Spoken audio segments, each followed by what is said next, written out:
안녕하세요. S버프입니다. 여기가 승부처 승무패 57회차 1에서 6번 경기까지 공개되는 무료 버전입니다. 네, 들어가기 앞서 지난 56회차 아쉽게도 4경기를 틀리면서 등수에는 들지 못했는데요. 그래서 지난 경기 한번 살펴보도록 하겠습니다. 네, 저희가 4경기 적중에 실패를 하게 됐는데 그래서 그 경기들 위주로 좀 보면 될 것 같아요. 그래서 첫 번째 못 맞춘 경기, 우니온과 이제 브라과의 경기인데 이제 우니온 베를린 같은 경우가 이 경기에서 찬스는 굉장히 많이 잡았습니다. 근데 너무 많이 찬스를 놓쳤고요. 픽찬 스미스가 기록적으로 보더라도 이제 4개가 있었습니다. 그리고 이제 브라가의 득점들이 좀 운이 좋았다고 해야 될까요? 브라가가 잘했다고 해야 될까요? 어쨌든 좀 약간 예상 못할 그런 득점들이 많이 나왔어요. 중거리 슈팅이 너무 잘 들어간 경기였는데요.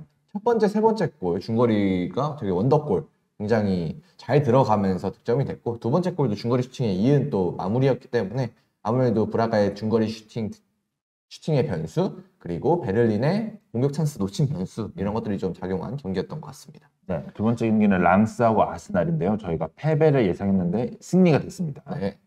일단 아스날 같은 경우는 사카 부상 변수가 좀 일찍 터지게 됐습니다. 전반 중후반쯤에 사카가 교체돼서 나갔는데 아무래도 에이스 선수이기 때문에 아스날의 공격력 약화가 이로 인해 좀 있었다라고 보면 될 것 같고요. 그리고 예상 밖에 라엘 골키퍼의 실수가 나오면서 그게 바로 실점으로 연결이 됐어요. 그래서 이 실점이 좀 생각보다 크게 작용이 됐다. 그리고 랑스의 역습도 저희의 예상보다는 조금 더 강력했다. 이렇게 생각을 하시면 될 것 같습니다. 네, 세 번째 경기는 엔트워프 샤흐타르고 승을 예상했는데 패배가 됐습니다.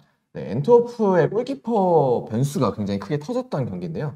경기력 자체는 엔트워프가 전반적으로 좋았습니다. 하지만 치명적인 실책 2개가 나오면서 이 2개가 바로 실점으로 연결돼서 이 2골이 좀 승부를 가렸다고 생각이 들고요. 일단 첫 번째 실점 장면에서 펄칭 미스가 나오면서 실점이 됐고 세 번째 실점 장면에서는 이제 골키퍼가 공을 처리하러 나왔으나 넘어지면서 공을 처리하지 못하면서 그게 또 실점으로 연결이 됐고요. 그리고 두 번째 실점은 프리킥 상황에서 굴절이 또 나왔기 때문에 전반적으로 좀 엔트워프의 운이 좀 없었던 경기 이렇게 보면 될 것 같습니다. 네, 그리고 네 번째 경기는 시베지다하고 영보이즈인데 네. 승리를 예상했는데 무승부가 나왔습니다. 네, 예상과 달리 좀 영보이즈의 공격 퀄리티가 더 좋았던 물론 영보이즈가 리그에서 좋긴 했지만 그게 좀 유럽 리그까지 이어진 그런 모습이었고요. 그다음에 지베지다가 홈에서 좀 강력하다고 봤었는데 옵사이드로 2골이 취소되고 그다음에 핸드볼 파울로 PK를 내주는 등 조금 더 불운한 요소가 있었다. 그래서 승리 예상했지만 무승부라는 결과가 나온 것 같습니다. 네, 그래서 저희가 이제 승무패 57회차 한번 들어가 보도록 하겠습니다. 그래서 이제 승무패 57회차 들어가 볼 건데요. 먼저 홈팀 루턴타운부터 살펴보도록 하겠습니다. 네, 첫 번째 경기에 홈팀 루턴타운부터 볼 텐데요. 루턴타운 같은 경우는 주중에 경기를 또 치렀어요. 2라운드 수년 경기를 치렀는데 버니에게 1대2로 패배를 했습니다. 이 2라운드 경기 같은 경우는 시즌 초반에 루턴타운 구장 상태가 좋지 않아서 연기가 됐다가 지금 치러지게 됐는데요.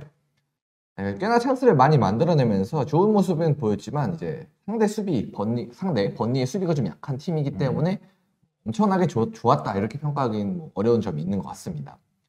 그리고 이제 지난 주말에 또 에버튼 상대로 첫 승을 거두기도 했어요. 근데 또 그 경기에서는 에버튼이 찬스를 많이 놓쳐준 게 있었기 때문에 전반적으로는 운이 따랐던 경기라고 보시면 될 것 같습니다. 그래서 또 선수층이 얇기 때문에 준우 경기에서 또 당연히 주전 선수들이 많이 출전을 했거든요. 그래서 체력 변수까지 있는 루턴타운입니다. 그래서 최근 좋은 경기력이긴 했지만 상대가 약팀들이라는 것을 고려해야 되고 체력적으로 문제가 있는 루턴타운입니다. 네, 그러면 다음 이제 토트넘 살펴보도록 하겠습니다. 네, 토트넘은 지난 라운드 리버풀에게 승리를 거두면서 리그 무패 행진을 이어나가고 있죠.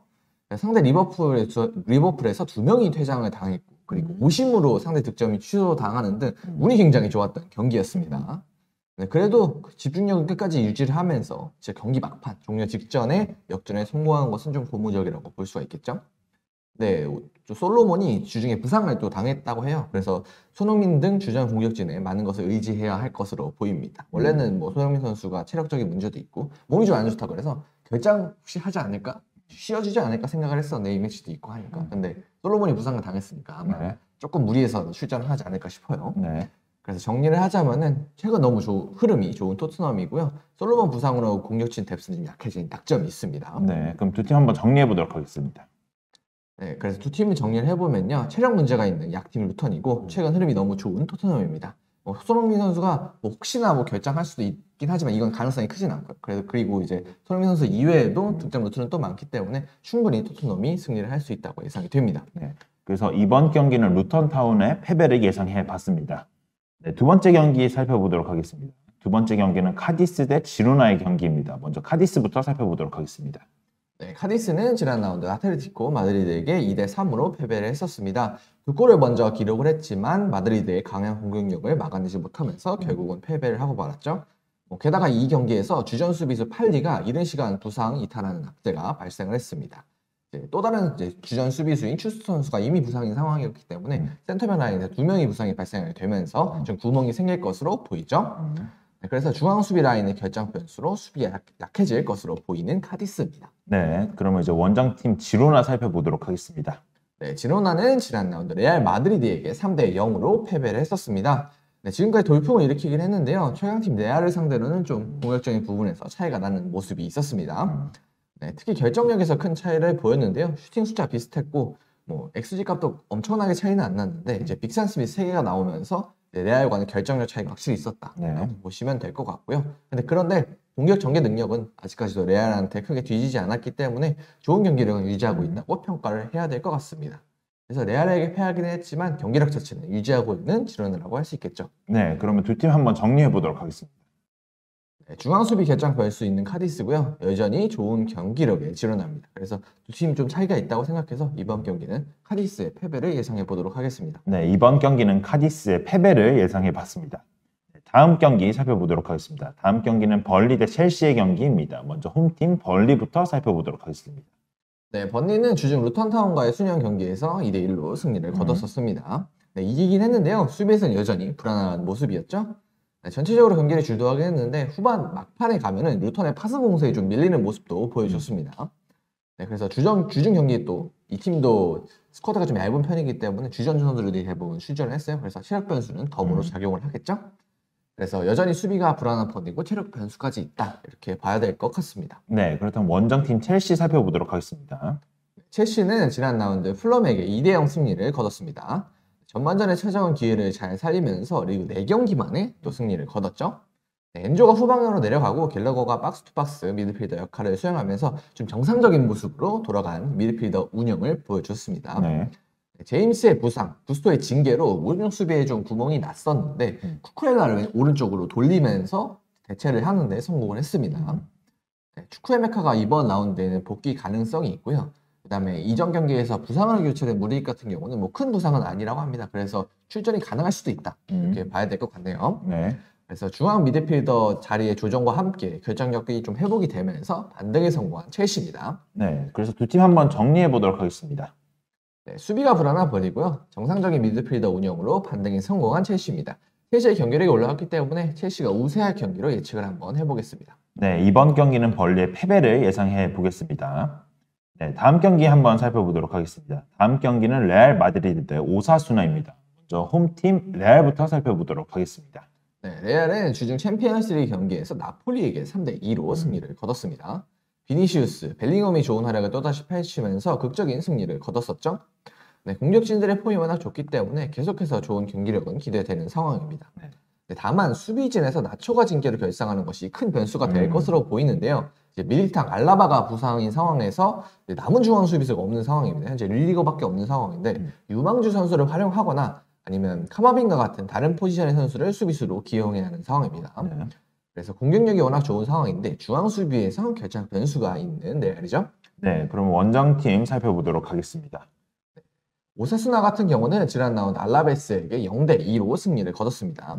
네, 하지만 상대에게 많은 찬스를 내줬고 알라베스가 기회를 모두 놓치면서 거둔 승리였기 때문에 좋은 승리라고 평가하기는 좀 어려울 것 같네요. 그래서 이기긴 했지만 수비력 부분에서는 또다시 실망스러운 모습을 보였습니다. 그래서 승리하긴 했지만 아직도 수비는 불안한 오사수나입니다. 네, 그럼 두 팀 한번 정리해 보도록 하겠습니다. 네, 공격력이 워낙 좋은 레알이고요. 수비가 불안한 오사수나입니다. 레알의 중앙 수비 부재가 있긴 하지만 막강한 공격력이 좀 커버할 것으로 예상을 해서 레알이 좀 우세하지 않을까 그렇게 보고 있습니다. 네, 그래서 이번 경기는 레알 마드리드의 승리를 예상해 보도록 하겠습니다. 네, 다음 경기는 크리스탈 팰리스와 노팅엄 포레스트 경기입니다. 네, 홈팀 크리스탈 팰리스부터 살펴보도록 하죠. 네, 크리스탈 팰리스는 지난 라운드 맨유 원정에서 0대2 승리를 거뒀었습니다. 네, 상대 맨유의 공격을 아주 잘 막아내면서 수비력이 건재한 것을 증명을 했죠. 다만 에두아르, 올리세가 이미 부상인 상황에서 에젤까지 햄스트링 부상으로 이탈하면서 공격력이 크게 감소할 것으로 보이는데요. 그래서 수비력은 좋으나 부상 변수로 공격력이 약해질 것 같은 팰리스입니다. 근데 다만 이제 에두아르 같은 경우는 뭐 복귀 가능성도 있다고 하는데 크진 않을 것 같네요. 네, 그러면 원정팀 한번 살펴보도록 하겠습니다. 노팅엄 포레스트는 지난 라운드 브렌트포드와 1대1 무승부를 거뒀습니다. 네, 한 명이 퇴장당한 상황에서도 극적인 동점골을 잘 지켜내면서 승점 1점을 획득을 했었죠.